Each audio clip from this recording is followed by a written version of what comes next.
And as you can feel, the weather is warmer. That only means one thing. The summer is closer to us.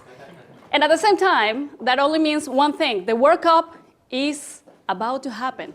But not only that, the USMCA will be reviewed.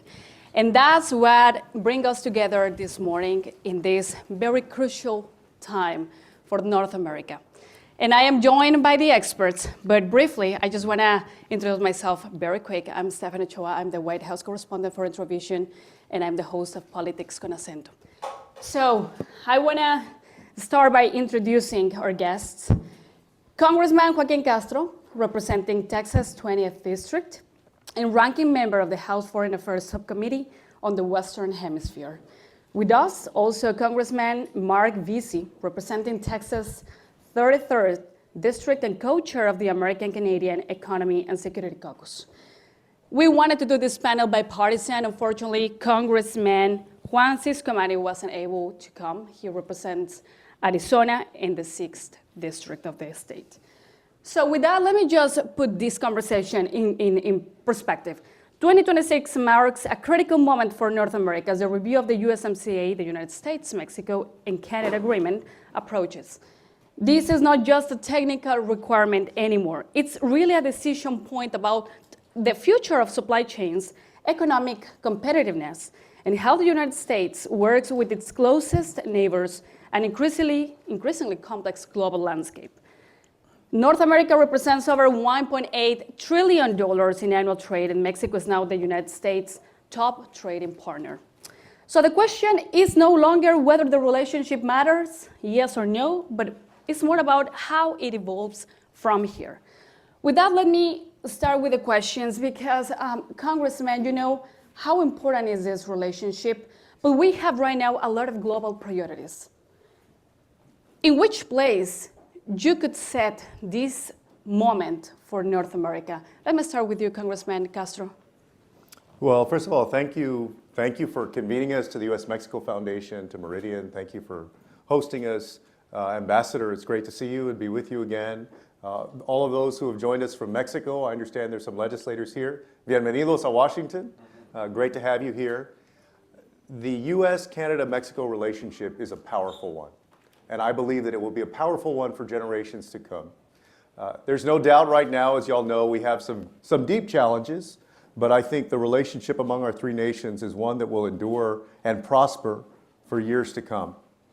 I believe that we will have a successful review and continuation of USMCA, and that most of all, this relationship will make this region the most economically prosperous region in the world. You have the largest economy in the world, the 10th largest economy in the world, and the 13th largest economy in the world. But there are certain things, and we'll talk about them in a bit, certain things opportunities that we need to seize now, and also certain respectful things that we need to make sure occur among our nations. Mark and I we actually served in the Texas legislature together starting in 2005 and have now came to Congress in the same year. So we have experienced a lot of similar policy considerations about this relationship, both in Texas and in the Congress. And so, we're both supporters of USMCA and expect that it will be renewed this year. Yeah. Congressman? Yeah, no, absolutely.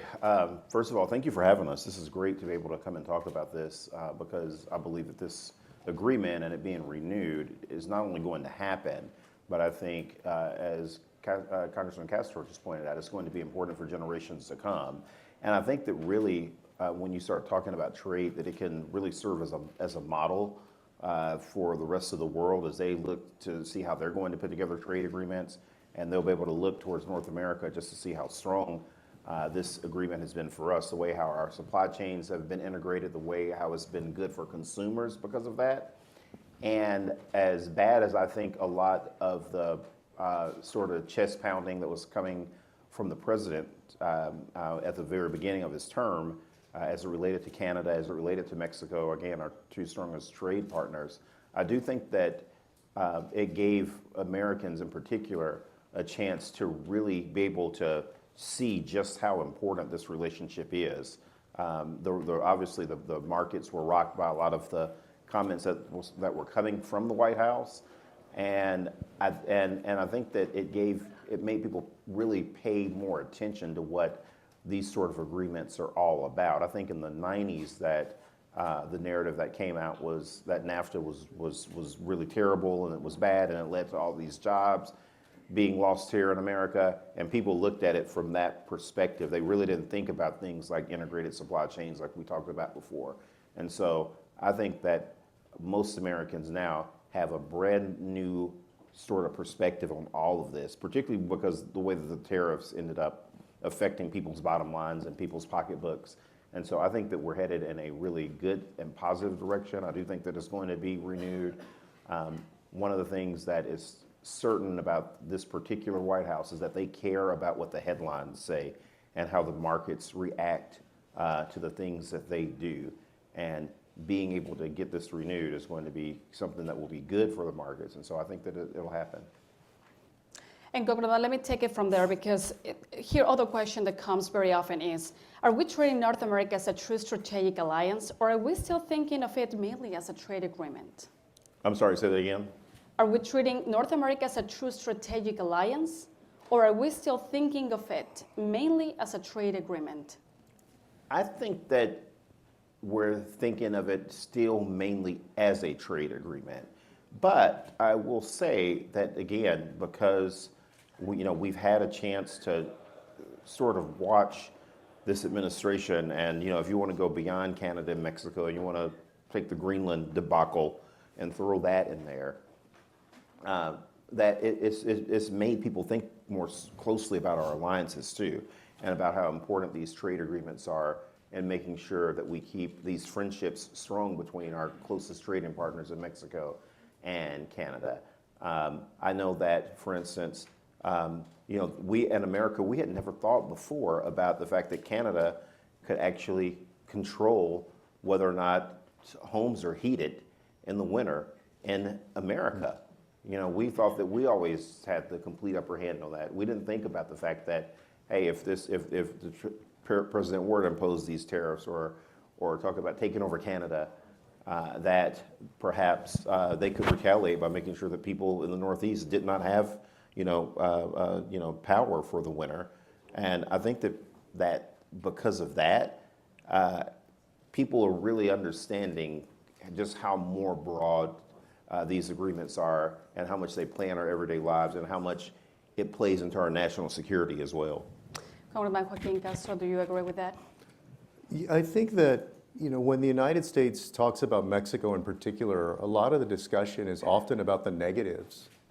You often hear talk about quote unquote illegal immigration, about drugs, so forth, security challenges, and there's no doubt that there are challenges.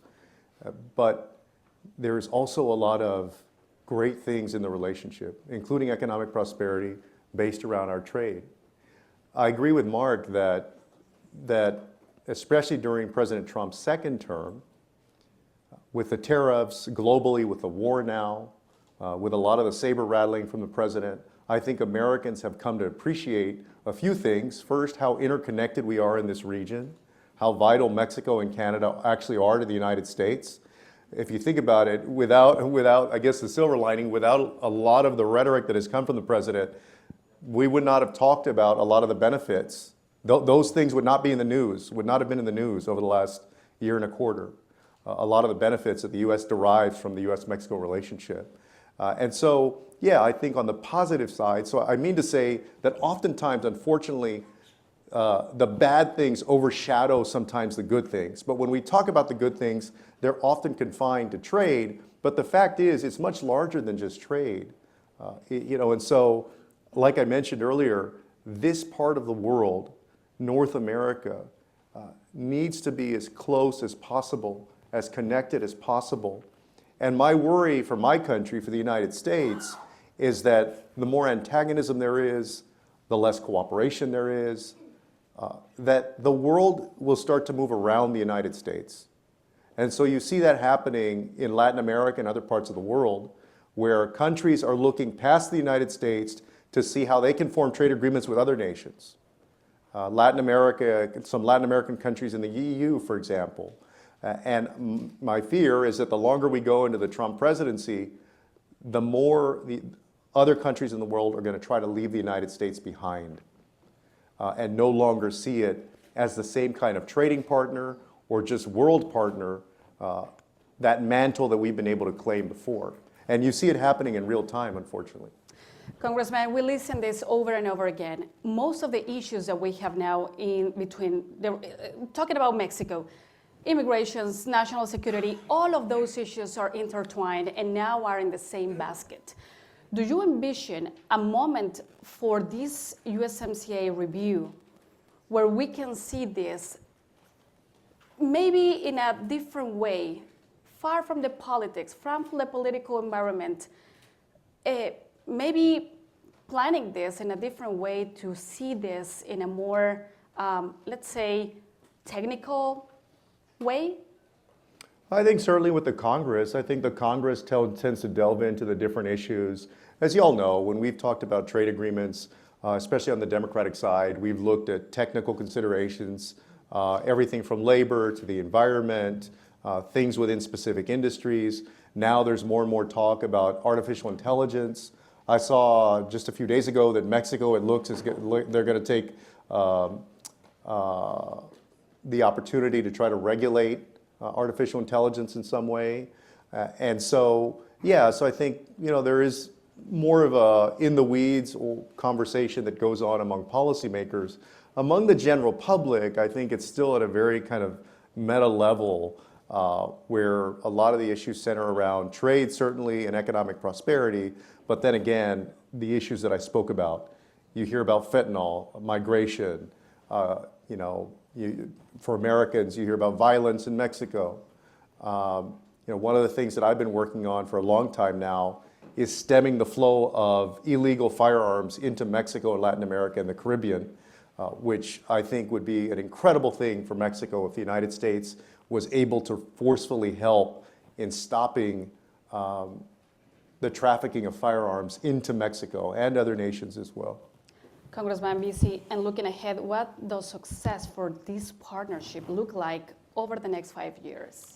I think success for the partnership between Mexico and the United States in particular is going to center around our agreements, and it will mainly largely be around trade. I really do believe that. I think that if you look at the USMCA and you look at the rapid response mechanism in particular, that has allowed citizens in Mexico to be able to negotiate for better wages, better work conditions, quality of life, then that gives us the opportunity as elected officials here in America to go back and talk with our constituents about all the improvements that are being made in Mexico and how the agreement really has been a win-win for both countries.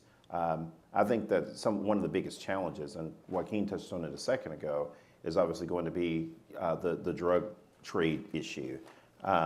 Now, there are two sides to that. Obviously, in America, we need to put more resources into helping people that are addicted to drugs because, in my opinion, as long as there's a demand for illicit drugs, people will find them one way or the other.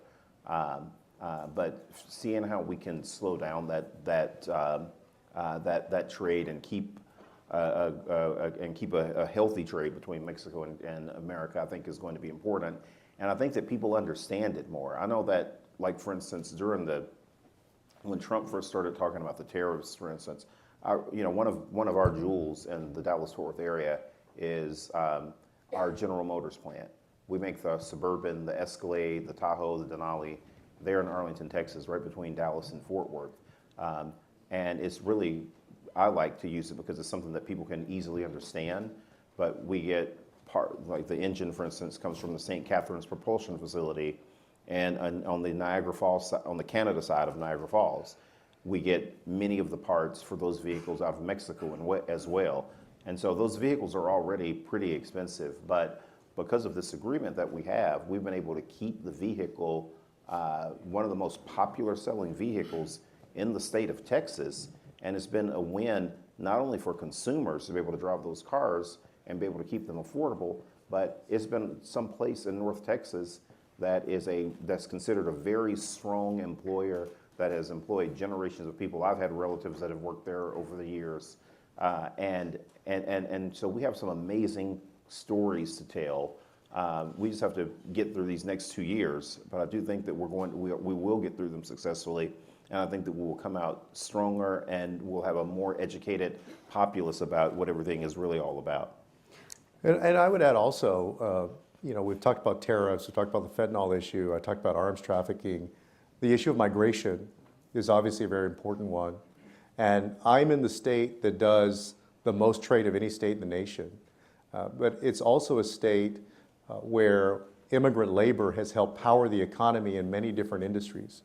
If we're being honest, immigrant labor, there are 4 or 5 major American industries that would not exist but for immigrant labor. And historically, some of that labor, undocumented labor. I had a brief meeting with folks in South Texas who work in the construction industry, for example. And they are conservative folks. Many of them are not even Democrats or Republicans, but they're begging the president and the Republican Party to cooperate on immigration, whether it's visas, some kind of way to allow for a workforce that will allow them to finish building houses that have gone unbuilt or commercial properties that have stalled because they simply don't have the workforce. That's especially true right now because of this ugly crackdown and racial profiling that's going on by the Trump administration and by ICE, where you have even people that have legal status, DACA recipients and dreamers, legal permanent residents, even some U.S. citizens that are wary of where they travel within the United States and how they move around. So, we have restaurants that are closing in San Antonio and throughout Texas.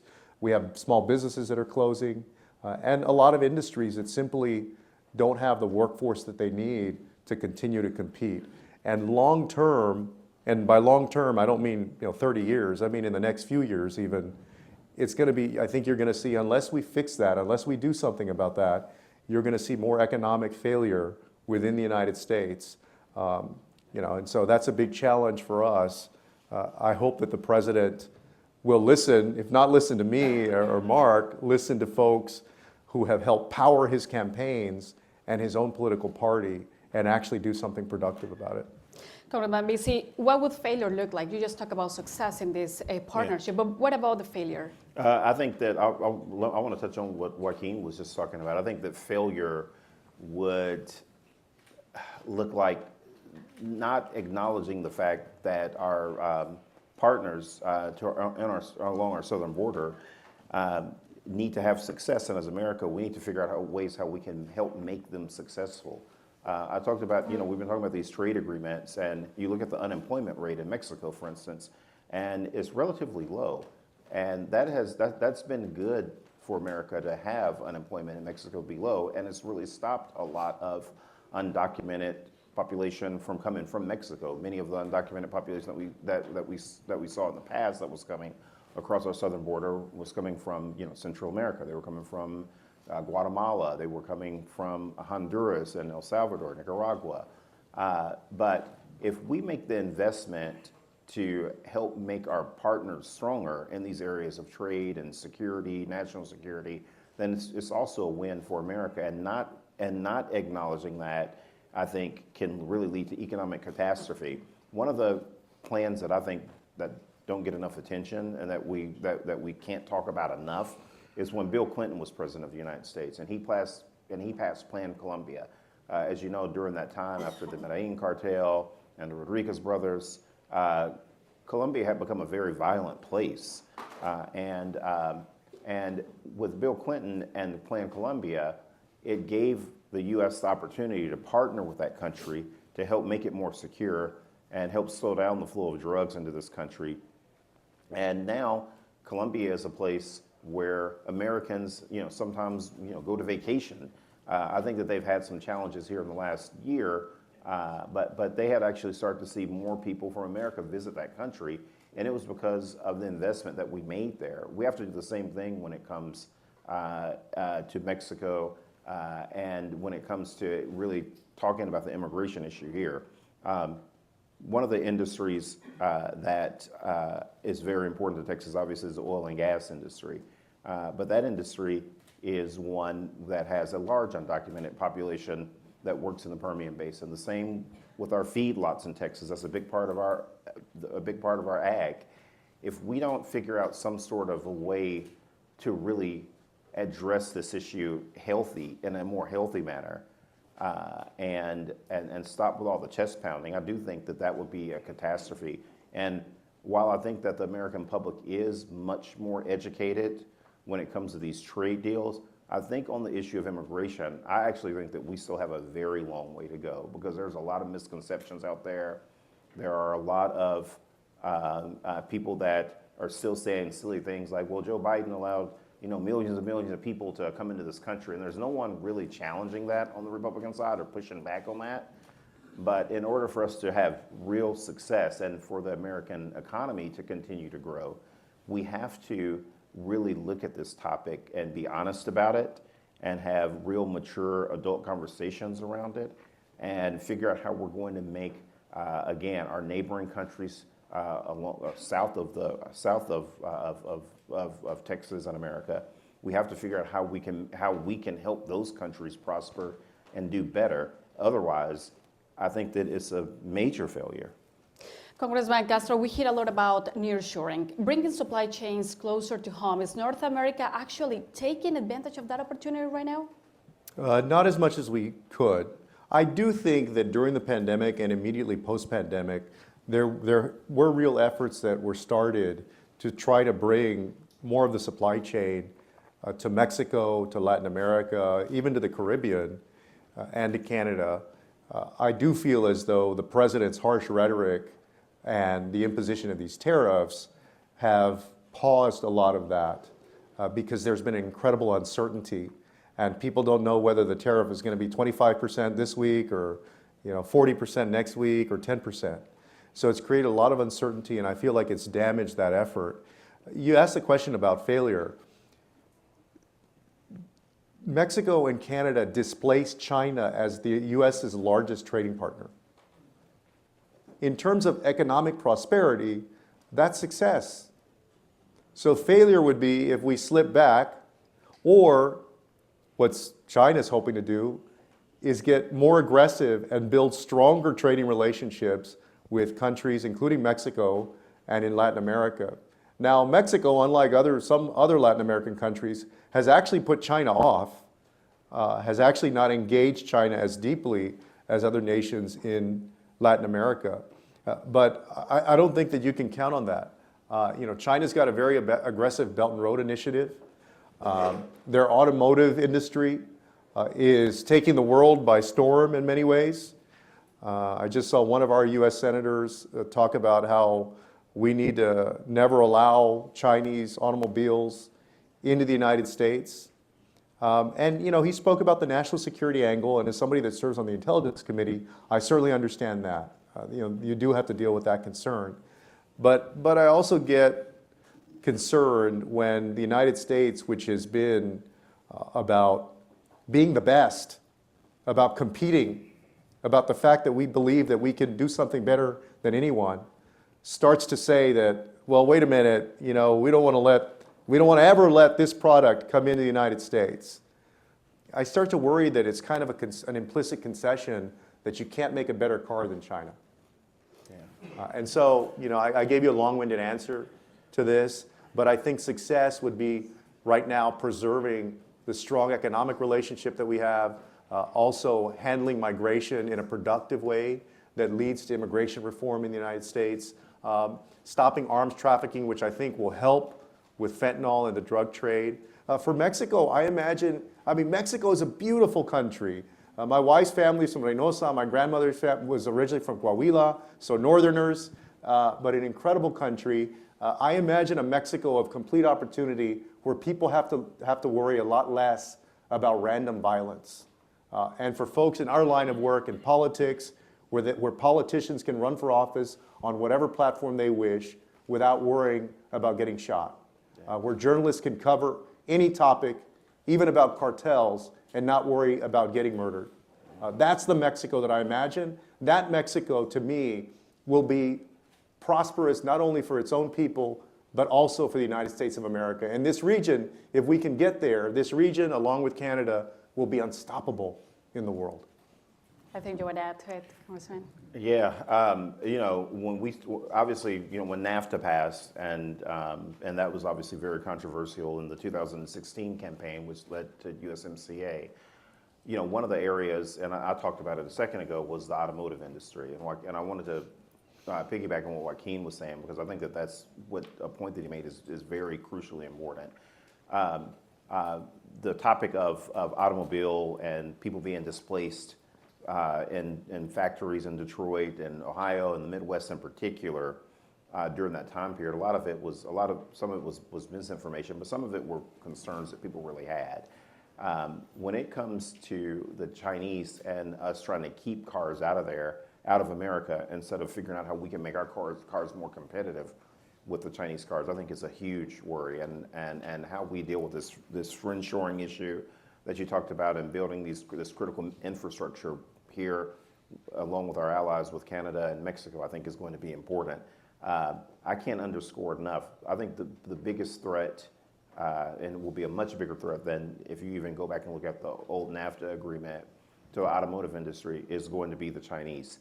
They already have a car, this BYD car, with a 5-minute charge. We don't have anything like that in America right now. And so whether or not you like electric vehicles or not, if the Chinese have a car that can charge in 5 minutes, that is a huge threat to Detroit. And that is going to be something that if we don't address quickly and figure out how we get caught up, we're going to be in trouble. And I can tell you, serving on the Energy and Commerce Committee, where we have this discussion about these vehicles all the time, the response from my Republican colleagues is scary, because the only thing they keep saying is that, well, no one wants these cars, and they're just sitting on the parking lots. We have to figure out a way how we're going to make our cars more competitive so people do want them, because saying that we're going to just live in the past, it's not going to work. We will get left behind in this area of automobile production, and Detroit will fall further and further behind if we really don't take this more seriously. We are running out of time, so I'm just going to finish this panel with one more question for both.